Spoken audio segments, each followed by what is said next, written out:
السلام علیکم ورحمۃ اللہ وبرکاتہ۔ میں گل کریم، آپ دیکھ رہے ہو گل ٹاک۔ سہیلا پریدی سندھ کے دورے پہ ہے۔ سندھ میں ان کے ساتھ کیا ہوا، کتنا ظلم ہوا، وہ اب دیدہ بھی ہو گئی، ان کی زبانیں آئی ہمارے ساتھ۔ بسم اللہ الرحمن الرحیم۔ ایاک نعبد و ایاک نستعین۔ ہم ابھی تقریباً صبح 7:15 بجے پہنچے کراچی، اپنی جگہ پر پہنچ گئے ہیں۔ میری آواز چونکہ خراب ہے، لیکن بہرحال میں کوشش کرتا ہوں کہ اپنا میسج تمام ہمارے جتنے بھی کراچی کے بہن بھائی ہیں غیر پاکستانی ہیں ان تک پہنچا دوں۔ انشاءاللہ تعالیٰ آج ہم جلسہ ضرور کریں گے۔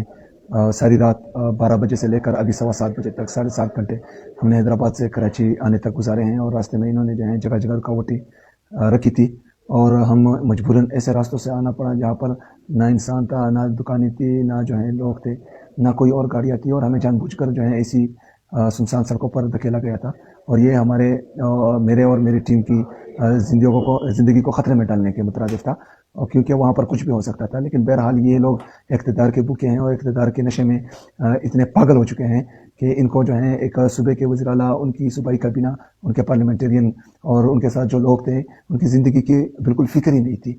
تو یہ فسطائیت آخر کب تک یہ کریں گے؟